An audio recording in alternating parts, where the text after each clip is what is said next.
আসসালামু আলাইকুম প্রিয় বন্ধুরা, কেমন আছেন সবাই? এই মুহূর্তে আমরা চলে আসছি ফরিদপুরের মধ্যে সবচেয়ে বড় মাছের বাজার। এটা হলো ফরিদপুর মাছ বাজার। আর দেখুন, এই মাছ বাজারে এমন কোনো মাছ নাই যে এই মাছ বাজারে আপনি পাবেন না। ফরিদপুর জেলার বিভিন্ন স্থান থেকে জেলেরা মাছ ধরে এই বাজারে নিয়ে আসে। আর শুধু তাই নয়, দেশের বিভিন্ন স্থান থেকে সমুদ্রের মাছ বা বিভিন্ন অঞ্চলের যে মাছগুলো, এখানে প্রতিদিন মাছ ট্রাকে করে নিয়ে আসা হয় এবং এই মাছ বাজার থেকেই আবার পাইকারি করে মাছ মানুষ বিভিন্ন অঞ্চলে আবার নিয়ে যায়, বা উপজেলা অঞ্চলে যেগুলো থাকে তারা এখান থেকে আসলে মাছ কিনে নিয়ে সেখানে আবার খুচরা দামে তারা বিক্রি করে থাকে।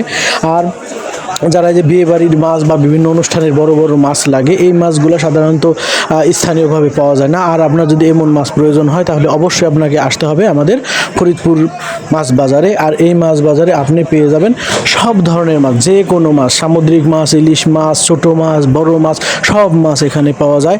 আর এখানে আপনি মাছগুলা অবশ্যই অনেকটা টাটকা এবং সতেজ। এবং এই মাছ বাজারটা সাধারণত সকালেই মিলে যায়। আর মোটামুটি একটা দুইটা সারাদিনে এই মাছ বাজারটা থাকে, কিন্তু সকাল থেকে আপনার সকাল থেকে 12টা 1টা পর্যন্ত এই মাছ বাজারটা সবচেয়ে বেশি জাঁকজমক থাকে।